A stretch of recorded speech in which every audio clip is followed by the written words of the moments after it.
Hi guys! Welcome back to another YouTube video. It's me once again, your Coach AJ Panos. At kung bago ka sa aking YouTube channel, click mo lang ang subscribe button, bell notification para lagi kang updated sa mga future videos natin. For today's video, pag-usapan natin ang iba't ibang uri ng product user ng Barley. Disclaimer lamang po ha, ito po ay aking personal experience. Lalong-lalo na po sa mga naging clients natin. So, nag-categorize ako ng 5 uri ng product user ng aming Barley. So, kung ready ka na, simulan na natin to. Tara!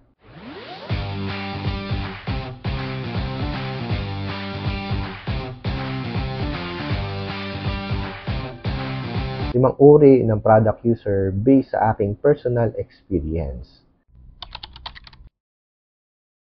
Number 1 po rito is yung mga Barley user. They use Barley as medicine. Sila po yung mga klase ng mga pasyente na matitindi ang sakit at feeling nila hindi sila matutulungan or wala na nagagawa yung kanilang mga synthetic drugs na ginagamit. Nag-switch sila ngayon or dinadagdag nila yung barley sa kanilang medication. Ito po yung sinasabi natin na sa curing period na gumagamit po ng barley kasi may malala na pong sakit. So as much as possible, ayaw po natin paggamit yung barley sa mga taong may matitinding sakit kasi prevention pa rin po yung pinakamaganda. Pangalawang uri ng barley user natin is yung barley as food. Sila po yung mga klase ng tao na umiinom po ng barley, ginagamit nila to as meal replacement. Okay po yan kasi ang barley po ay liquid food. So considered na rin po siya as total complete food. So pag uminom po kayo ng isang basong barley, makukuha mo na yung sustansya na kinakailangan natin araw-araw. Pero hindi po porket tayo po ay uminom na po ng barley ay hindi na po tayo kakain. Dahil ang barley nga po ay liquid food, normally kailangan pa rin natin kumain ng solid food dahil tayo po ay merong panunaw. Mas maganda po na ang barley po ay dagdag lang natin kaysa po gawin natin siyang replacement sa ating mga pagkain. Number 3, they use barley as alternative to synthetic drugs. So ito po yung mga taong takot uminom ng gamot na pumunta sa doktor, inigyan ng gamot, pero ayaw gawin yung nireseta at biglang nag-switch into natural. Sa akin po, mas maigi pa rin po na sundin natin yung mga advice ng mga doctors natin kasi hindi naman po kayo bibigyan ng gamot kung hindi naman po ninyo yan kinakailangan. So, gamitin nyo lang po sana yung barley as additional source of nutrients to boost your immunity. Pero wag nyo po siyang gawing alternative to your medicine. At kung gagawin nyo naman po talaga siya as alternative to your medicine, mas maigi po na wag po kayo magsa-self-medication.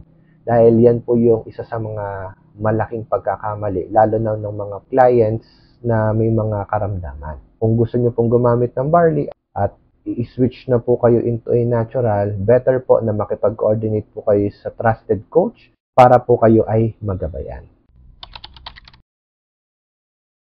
Next naman po, yung mga taong gumagamit ng barley just to try. Ito naman po yung mga taong nakapanood ng testimony, nakarinig ng mga magagandang feedback, tapos na-curious. Sila po yung mga taong nadala ng hype, nadala sa advertisement, kaya po nag-try mag-barley. Itong mga taong hype na po na to, madalas po ito po yung mga one-time, big-time na. Meaning, sila po yung one-try lang, pag hindi nila nagustuhan, mag-i-stop na.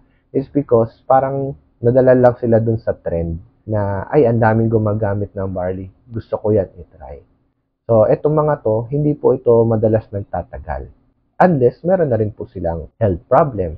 Doon lang po sila magko-continue at nagsiship po sila na ginagamit nila yung barley as medicine na din. Yung panglima naman po, ito po yung pinakamaganda. Ito naman po yung nagtitake ng barley as investment for good health. At kinoconsider ko po yung sarili ko doon sa panglima na gumagamit po ng barley for maintenance of health. Kasi alam niyo po talagang dahil sa panahon po natin ngayon, lahat na po may toxin or may harm na po yan sa tao. Instead na maghintay ako magkasakit, inaalagaan ko na po yung katawan ko para mag-iwas sa sakit. Dahil mas mahal po ang gastos pag tayo po ay may sakit na tsaka pa tayo gagamit ng produkto. Mas maigi na prevention yung ating gawin. Kaya meron nga tayong kasabihan na prevention is always better than cure.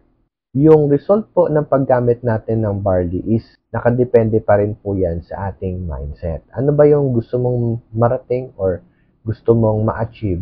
Nakadepende po yan kung ano po yung tumatakbo sa ating isipan.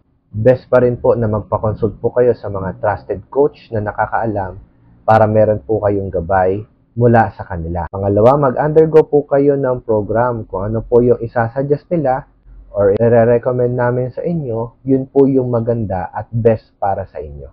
Pangatlo po, very very important, ito po yung pag-change ng lifestyle. Dahil kailangan isasabay po natin sa magandang pag-take ng barley is yung pag-aayos ng ating mga maling lifestyle. Kasama po rito yung papahinga ng maayos, pag-iwas sa bisyo, pag-aalaga ng katawan, pagkain ng mga magagandang pagkain.